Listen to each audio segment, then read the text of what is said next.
My next guest is someone that I know very well. I'm so grateful that she is here today. This is someone who not only went through our program, but then came on staff as a case manager and a case manager for our alum program. So we'll probably talk a little bit about that. But please welcome Pepper Hale. Oh yeah, B. Come on. Oh yeah. Oh yeah. Pepper. Big B. How's it going? Good. How are you? I am so glad that you came and are willing to sit on the bench today. Thank Yes. you. It's an honor to be on the bench with you. So, like I said, Pepper is a staff member here. Before she was a staff member, she was a student. What year did you come into the rescue mission? 2014. 2014. Yes. Okay, so it's been a minute. Yes.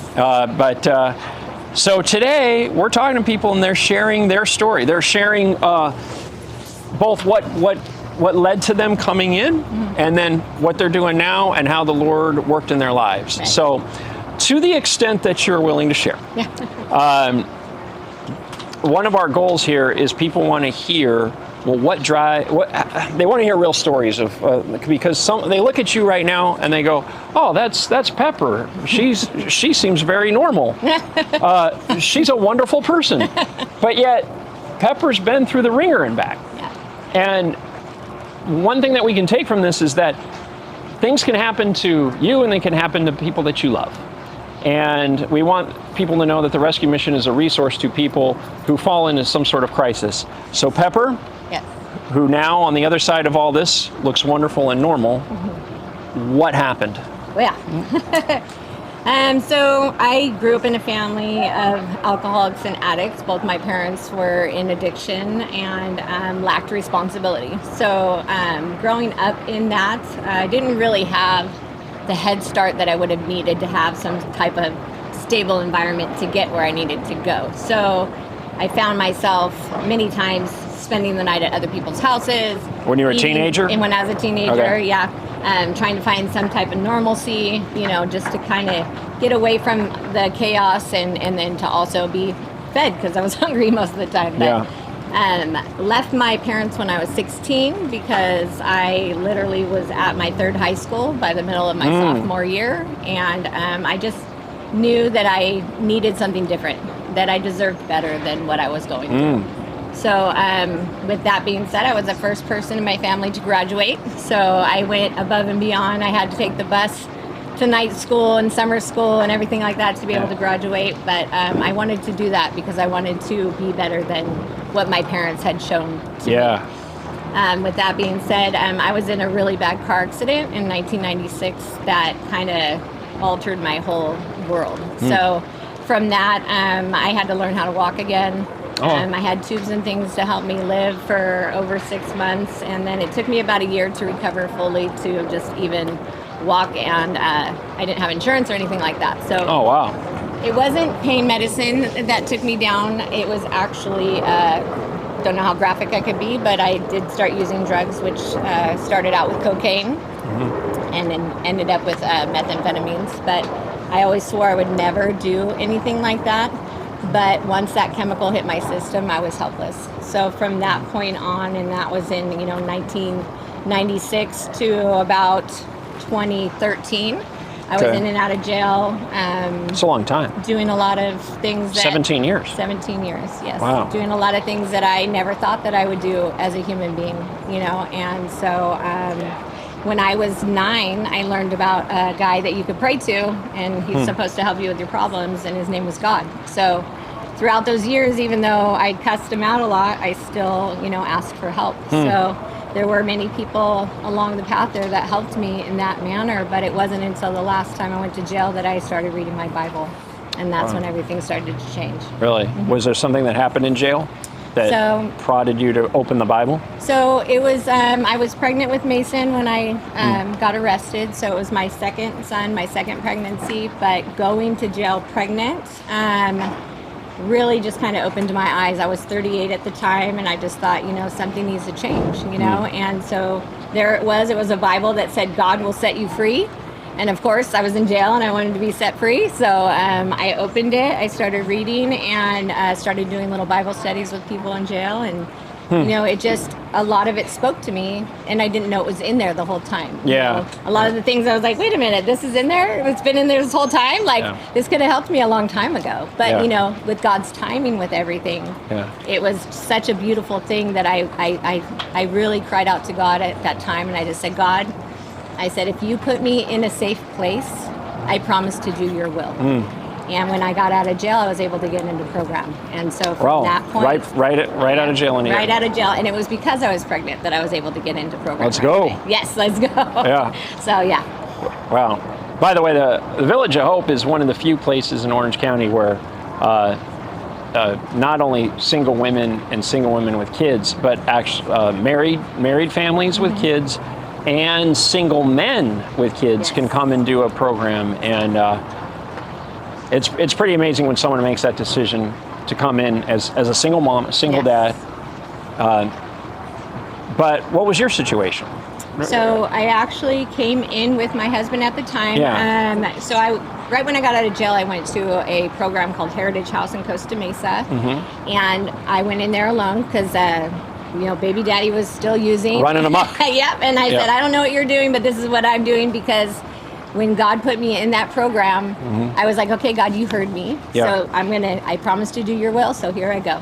So I got into the program. It was a 6-month program. So at the end of the 6 months, now I have a newborn and no place to go. But then I heard about the Village of Hope. Okay. And I heard about the Village of Hope, and it was a 2-year program. And I said, I don't care if it's 4 years. That's where I want to go. 'Cause not only is it faith-based, it's a back-to-work program. And it's long enough program to where now, because even after that other program, I was going to be homeless again now with the baby. They're like, okay, you graduated. I said, now what? Have a nice life. Yeah, they're like, well, you got to find a place to go. I was like, what do you mean? So when I heard about the Village of Hope, I did whatever it took to get in here. And so I told him, I said, well, I heard about this place we can go to. If you want to go to as a family, we need to be married. So he wanted to change his life as well, and so we did. We got married. Okay. We came into the Orange County Rescue Mission, and we literally fell in love with this place. And one of the things that I like to say about the mission is this place will walk alongside you for anything, any obstacle that you have, any life event that you need to get fixed or anything like that. And it's a long enough program to where you could not only get to work on yourself, but get to know the Lord and be ready for when it's time to go back out into the real world. Right. Yes. Yeah. Well, and on the other side of that, when people do graduate from the program, one of the most important things that you do is keep a cohesive community together of our alums. Yes. So this is something that we started almost 10 years ago now of having a community for alums where, well, you can probably describe it, but first of all, how many people are part of that community now? So right now we have about 400 men, women, and children that are graduates of the program since as far back as our records go that I have from 2011 and up. I know that there's way more out there, so if you're watching, please reach out to me. I need to know that you're part of the alumni program so we can get you connected. But with that being said, like that was one of the things when we graduated. I always felt, I wanted to come home to what I call mom and dad, which was the rescue mission, to share praise reports. And so we'd come back here, we'd share praise reports. This was like our home. This is what we were used to. So when I found out that they were starting an alumni program, I wanted to be part of that so bad. I couldn't even read half of the description on the job stuff, but I was like, I need to do that. I want to be that person. Yeah. So I think that's a point worth stressing, is that when people come out of a broken family or there's some level of dysfunction and then they get things right, breaking chains. Breaking generational cycles. And they may not want to go back to that, So in a way, they're kind of orphaned. Is that fair to say? Yes, fair to say. Yes. And what you're saying is, coming home to mom and dad was the new community that came around you. Yes. And you have developed quite a community and all that. Yes. And I've seen that those students who stay plugged in, who come to the events, that they tend to thrive. And this is a testament to your character and your perseverance in these things, is that you go after the people that are struggling. Yes. I've seen that enough that it'd be one thing to just be out there and saying, hey, come to the event and come to the, but if you catch wind of someone that may have lost their job or is struggling with their sobriety or whatever it is getting a divorce, you come alongside of them. Yes. And have we had an impact in the alum community through your efforts that way? Yes, I want to say yes, just because I do know what I've been able to witness and be a part of. But I do get that feedback as well, which is very heartwarming to me because I care, and that's the thing. And I have a personal relationship with every single person, and that's what I can't help it. But I probably am a little too involved sometimes. But it is because I care. But I also don't sugarcoat things. I want people to succeed. I want them to have what we have and what we could offer, and then what I've been able to experience. And that I just want the best for them, and that we can give that to them. So for that, I do feel like we do put a big impact on that. But a lot of programs don't have what we have to offer with an alumni program. And so with that being said, we do have a lot of better success for the long term in that. What is the value to someone, because this is a theme that comes up a lot. I've already hit it with a few guests, of staying plugged into a community. Ideally, we recommend people stay plugged into a church community. But as a secondary, this alumni community that we have here, they go to what are the different events that you have? Like you have a educational event and then a So we have 2 touch points a month. So the first touch points I like to call them. And so we do a fellowship meal the first Monday of every month. So we offer ongoing education classes. So there's different classes that we offer, which is maintaining sobriety. We have a personal finance advisor that will help us. A lot of us don't even know. I couldn't even remember how to write a check when I left here, let alone have a bank account. But to have somebody teach me about life insurance and 401ks and stuff like that. How much you should be putting away and this person will work for free with us individually and help us with that. And so we have craft classes.